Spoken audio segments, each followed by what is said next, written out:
It's weekend time, which means a bunch of news happened over the last 5 days, which means it's our duty to wrap up everything important that happened just for you, the lazy GameSpot user who doesn't have time to sift through all the articles. I'm Tim Surratt, and to my right is not Tor Thorson.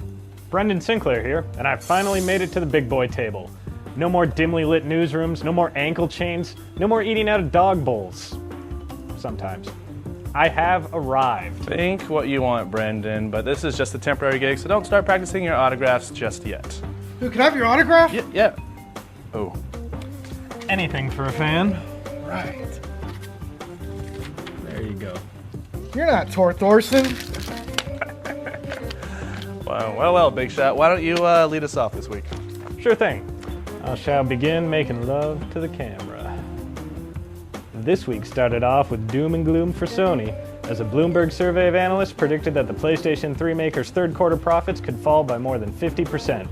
Clearly, Sony's on its last legs, and any minute now will announce that it's giving up on the PS3 and the rest of its electronics empire in order to concentrate on the lucrative world of N-Gage development.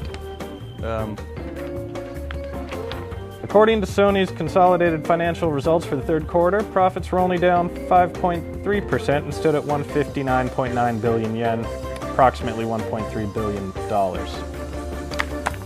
They're still doomed. Only $1.3 billion in pure profit for 3 months? That's a lemonade stand. That's Majesco money. Well, just as Brendan and many analysts left Sony for dead, many sports gamers were packing the dirt on the 2K football series.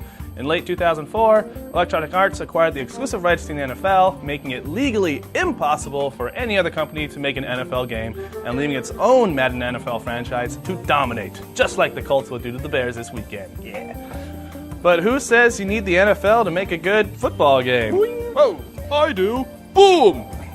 No. Take Midway's Blitz the League, for example. That game went with a fictional league and sold very well. Blitz sucks! You suck! Now, 2K Sports is rekindling its football rivalry with Madden with the newly announced All-Pro Football 2K8. All-Pro Football 2K8 sucks! Shut up! Boom! As for details, the game is headed to next-generation systems this summer, and that's about it. For the rosters, Take-Two could be looking towards former NFL players or other names not currently in the league. So who knows, maybe we could see Bo Jackson versus Brian Bosworth all over again. Or me! I was drafted 244th by the Eagles in 1958. Boom! Your call. Boom! Speaking of Madden, I recently bought a half-eaten hoagie sandwich of his off of eBay. It was delicious. In other eBay news, the online auction site began pulling down listings for items in virtual worlds.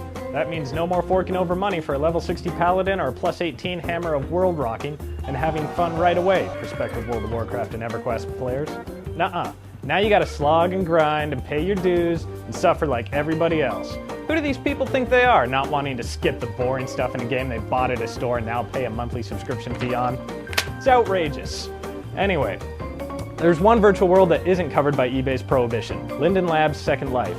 An eBay spokesman explained the double standard, saying, "We think there's an open question about whether Second Life should be regarded as a game." I'll say. Tim? This week's rumor is hot stuff for all you achievement point whores out there. Yes, I'm talking to you, Ryan and Jeff. An Xbox fan site by the name of Unscripted360 claims to have gotten its hand on a partially torn document that says Microsoft is planning a new achievements program. The blog claims that the Xbox maker is teaming up with sponsors to give away special prizes for in-game achievements. So, for example, let's say you get through Halo 3 without ever getting shot. Voila! A 12-pack of Kraft mac and cheese is delivered to your door. Or something like that. You get the idea. The program is supposed to begin next month, which by my calculations is right now. I asked Microsoft about this and got an interesting response. We have nothing to say about these rumors or speculations. However, what we can tell you is that Xbox is always exploring ideas for how we can reward our customers. Sounds like an admission to me. We're going with not bogus on this one, but don't expect anything fancy as prizes. Maybe something like this. Now to get us even more up to date on current events, Tor Thorson, who was exiled for emailing me pictures of kittens and baby panda bears all day.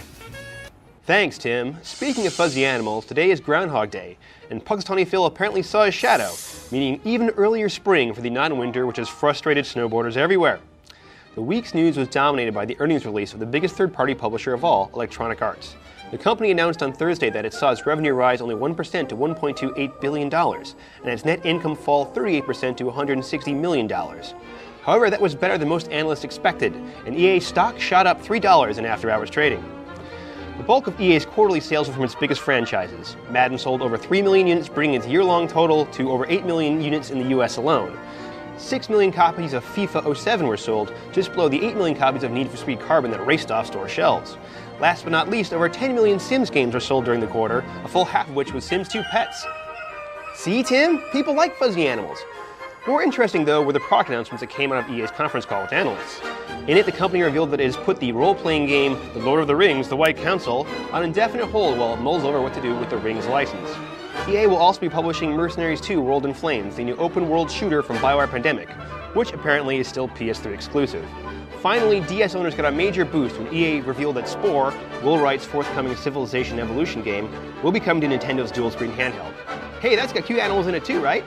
Speaking of warm and fuzzy, let's go back to the studio to our sensitive and unshaven news hosts, Tim and Brendan.